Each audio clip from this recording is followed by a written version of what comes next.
Good morning, everybody. I just want to take a quick opportunity to give you an update and fill you in on a few things that have happened in the videos over the past couple of weeks.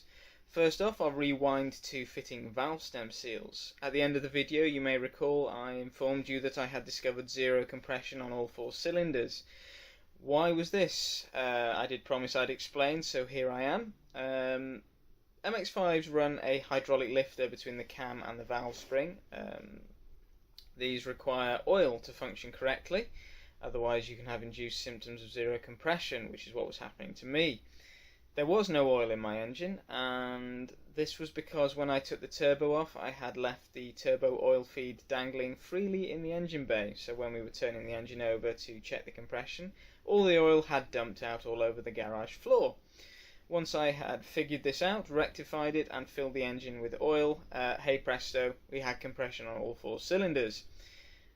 So that's what happened there. Something to look out for if you're as inept as we are, or I am. Moving on to turbos and tantrums. The turbo's now fully rebuilt, it's back on the engine, functioning perfectly.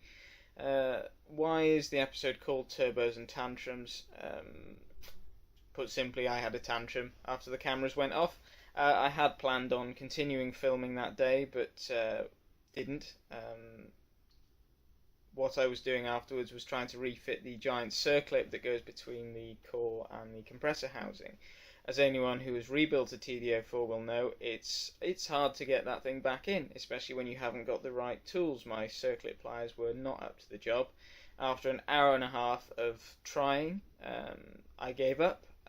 Kicked a few things around the garage and went home. It wasn't the only factor in my foul mood. That morning my favourite Bosch power drill had committed suicide in a big cloud of smoke, so I wasn't too happy about that.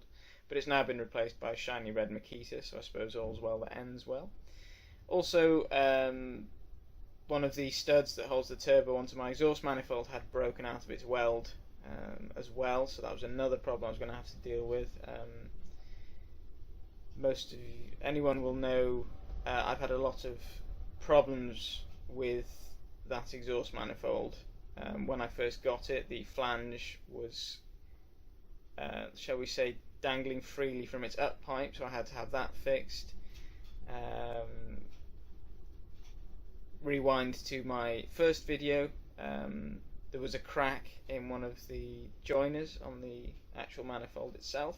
That then had to be repaired, and that took a while. There was a lot of work involved in getting that repaired.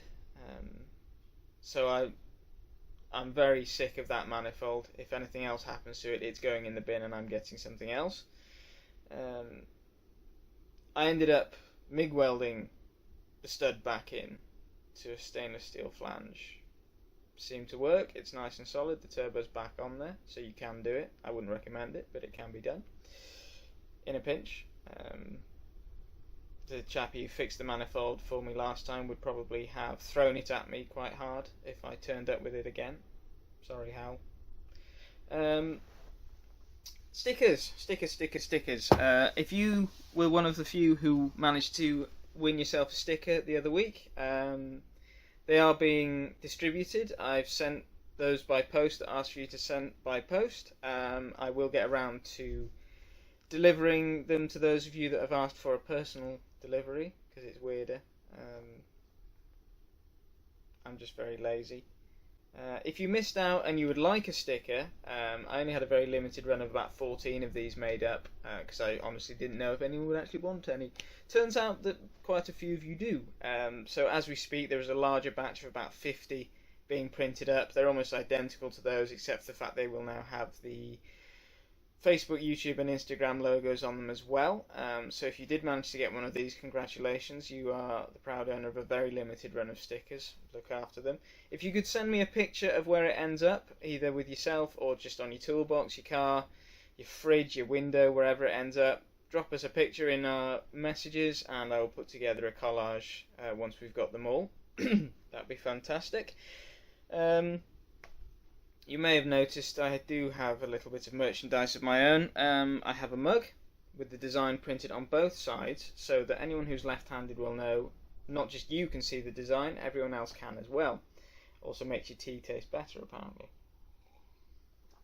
There is also, you may have noticed in my intro video, a t-shirt that I was wearing. It has the Speedy Bill logo on the back and a little one on the front. I had this made up for the purposes of the video, but if you would be interested in anything like that, I'm not giving this one away. It's sweaty and horrible, needs a wash. If you'd like things like that, hoodies, t-shirts, stickers, lanyards, keychains, anything, drop me a message, let me know, I'll see what I can do. Upcoming videos, I've only got one in mind at the moment, and I will be fitting some stainless steel chassis rails from Jazz Performance to the MX-5. These will help with chassis stiffness and also protecting my already quite battered chassis rails, hopefully prevent any more damage to those. I know James has been beavering away. He's filmed some footage for me to look at, see if we can get something out of that. So yeah, and I'd like to say a special thank you to everyone who has shown support to the channel so far, liked, commented, subscribed, shared the page to their friends, etc. Thank you, it means a great deal to us. I know that the videos have been the majority of me. I am trying to get everyone else involved as best I can. Just given the current circumstances, still it's quite difficult to get these things done. But hopefully once things start to calm down a bit, we'll get everyone involved a bit more, and hopefully get a bit more diversity on the channel. I know you guys will probably have 1,000,001 MX-5 channels out there to choose from, so thank you for sticking with me. You're awesome. Thank you. Keep it up. So if you made it this far, thank you for sitting through 5 or 6 minutes of me rambling at you. Normal service will be resumed. There'll be spanners and hammers upcoming. Keep an eye out for that, and I'll see you soon.